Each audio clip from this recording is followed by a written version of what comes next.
నగరంలోని సమస్యలను పరిష్కరించాలని డిమాండ్ చేస్తూ బీఆర్ఎస్ కార్పొరేటర్లు ఆందోళనకు దిగారు. జీహెచ్ఎంసీ ప్రధాన కార్యాలయం ముందు నిరసన తెలిపారు. ఫతేనగర్ ఫ్లైఓవర్ కారణంగా జనం చనిపోతున్నా అధికారులు పట్టించుకోవడం లేదని ఆగ్రహం వ్యక్తం చేశారు.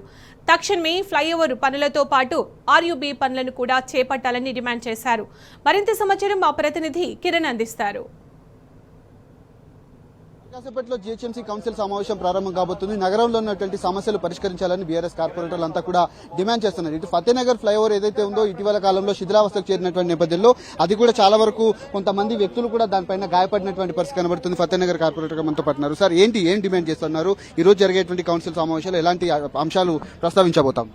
మెయిన్ ప్రధాన ఎజెండా మా ఫతేనగర్ ఫ్లైఓవర్ గురించి. దాదాపు వేలాది వాహనాలు మా ఫతేనగర్ ఫ్లైఓవర్ మీద నుంచి ప్రయాణాలు సాగిస్తున్నాయి. అటు కుకట్పల్లి నుంచి వచ్చిన జనాలు కానీ, కుత్బులాపూర్ నియోజకవర్గానికి సంబంధించిన వాళ్ళు కానీ, బోయిన్పల్లి నుంచి వచ్చే జనాలు హైటెక్ సిటీకి పోవాలన్నా, ఏడికి పోవాలన్నా ఫతేనగర్ ఫ్లైఓవర్ నుంచి పోతుంటారు. కాబట్టి ఆనాటి మున్సిపల్ శాఖ మంత్రి కేటీఆర్ గారు దూరదృష్టితోటి ఆలోచించి ట్రాఫిక్ ని 2 విధాలుగా డివైడ్ చేసి ఒకటి ఆర్యూబీ, ఒకటి ఆర్ఓబీ. ఆర్యూబీ ఏంటంటే కుత్బుల్లాపూర్ నుంచి వచ్చే జనాలు ఎవరైతే ఉన్నారో వాళ్ళు ఫతేనగర్ వైపు రాకుండా సనత్నగర్ స్టీల్ ఫ్యాక్టరీ నుంచి ఒకవేళ హైటెక్ సిటీ పోవాలన్నా ఎర్రగడ్డ మీదుగా పోవచ్చు, లేకుంటే ఫతేనగర్ ఫ్లైఓవర్ మీద నుంచి పోయే విధంగా చర్యలతో ఒక ప్లాన్ చేయడం జరిగింది. ఆర్ఓబీ వచ్చేసి ఏదైతే కంట్రీ క్లబ్ దగ్గర ఏ విధంగా అయితే గతంలో ఫ్లైఓవర్ అటాచ్ చేసి కట్టారో అదే విధంగా ఫ్లైఓవర్ కట్టడానికి పర్మిషన్ తోటి ఎక్స్టెన్షన్ కోసం 64 కోట్ల రూపాయల నిధులు, ఆర్యూబీకి 54 కోట్ల రూపాయల నిధులు కేటాయించి పనులు శంకుస్థాపన చేయడం జరిగింది.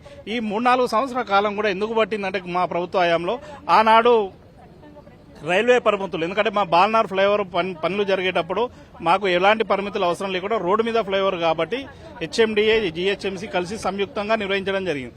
దీనికి ఖచ్చితంగా రైల్వే పరిమితులు కావాలి. రైల్వే దగ్గర ఎవరైతే రైల్వే పనులే చేయాలి కాబట్టి వాళ్ళకు ఫీజు కట్టి వాళ్ళ అనుమతుల కోసం దాదాపు 3-4 సంవత్సరాలు పట్టింది. అవన్నీ క్లియరెన్స్ అయినప్పటికీ మొన్న గత ఎలక్షన్ నాడు ఎలక్షన్ కోడ్ వచ్చే ముందు పర్మిషన్లు రావడంతో హుటాహుటిన పనులు కూడా ప్రారంభిద్దామని అక్కడ ఉన్న 8 గృహాల వారికి కూడా డబుల్ బెడ్రూమ్ ఇద్దామని కూడా ప్లాన్ చేయడం జరిగింది. కానీ ఆ రోజు ప్రజలు ఎలక్షన్ కోడ్ రావడంతో పనులు చేయలేకపోయినాం. దురదృష్టవశాత్తు మా ప్రభుత్వం రాకపోవడంతో ఆ రోజు నుంచి ఈ రోజు వరకు గత సంవత్సరంన్నర కాలంలో 4 కమిషనర్లు మారినాం. 4 కమిషనర్లకు 3-4 సార్లు వాళ్లకు వినతి పత్రాలు ఇవ్వడం జరిగింది. మన జీహెచ్ఎంసీ కమిషనర్ కి, మా మేయర్ గారికి మాత్రం దున్యసార్లు ఇవ్వడం జరిగింది. ఆయనను స్పందించలేదు. ఒక్కసారి కూడా ఫీల్డ్ విజిట్ చేయలేదు. సంవత్సరంన్నర కాలంలో ల్యాండ్ యాక్వేషన్ కోసం మేము స్టాండింగ్ కమిటీ మెంబర్ గా ఉన్నప్పుడు ల్యాండ్ యాక్వేషన్ కోసం కూడా అవార్డు కూడా పాస్ చేయించడం జరిగింది. అన్ని రకాల పనుమతులు, అన్ని రకాల ఓవైపు ప్రమాదాలు జరుగుతున్నా జీహెచ్ఎంసీ అధికారులు కావచ్చు, జీహెచ్ఎంసీకి సంబంధించినటువంటి మేయర్ కూడా కనీసం పట్టించుకోవట్లేదు. మనుషులు చనిపోతున్నా వాళ్లకు లెక్కలేదనే చందంగా వాళ్ళ తీరు మారుతుంది. మీరేం అడుగుతారు? మేము ఆ రోజు సంఘటన మొన్న గత వారం జరిగిన సంఘటనకు మేము మేయర్ గారి దృష్టికి తీసుకుపోయినాం, కమిషనర్ గారి దృష్టికి తీసుకుపోయినాం. ఇప్పటి వరకు వచ్చి ఫీల్డ్ విజిట్ కూడా చేయలేరు. అదేదో మా తంటాలు మేమే పడుతున్నాం. కాబట్టి ఇక్కడైనా ప్రభుత్వం మొదటి వదలాలి.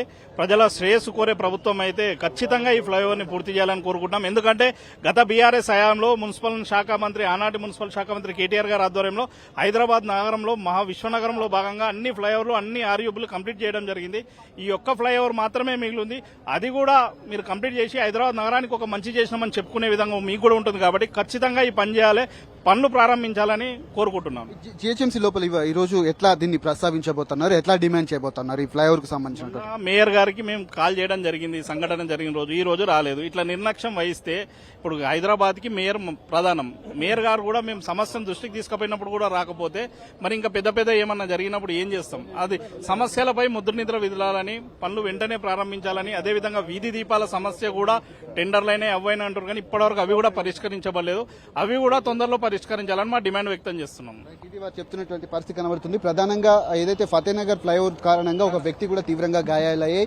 గతంలో శాంక్షన్ అయినటువంటి పనులు ఇప్పటికి కూడా పూర్తి కాకపోవడంతో పూర్తిగా ఇక్కడ ఉన్నటువంటి పాదచారులు కావచ్చు, వాహనాలు కూడా చాలా రకాలుగా ఇబ్బందులు పడుతూ ఉన్నారు. ఖచ్చితంగా ఆ పనులను వెంటనే చేపట్టి ఉన్నటువంటి ఫ్లైఓవర్ కావచ్చు, ఆర్యూబీ కావచ్చు, వాటిని వెంటనే పరిష్కరించాలంటూ కూడా పెద్ద ఎత్తున బీఆర్ఎస్ కార్పొరేటర్లు అయితే డిమాండ్ చేస్తున్నటువంటి పరిస్థితులు కనబడుతున్నాయి. ఏదైతే జీహెచ్ఎంసీ కౌన్సిల్ సమావేశంలో కూడా ఈ అంశంపైన ఖచ్చితంగా లేవనెత్తి దానికి అనుకూలంగా ప్రకటన వచ్చే వరకు ఈ నిరసన కొనసాగుతుందంటూ కూడా వీళ్ళంతా కూడా చెప్తా ఉన్నారు. కెమెరామెన్ రవితో కిరణ్, టీ న్యూస్, జీహెచ్ఎంసీ కార్యాలయం నుంచి.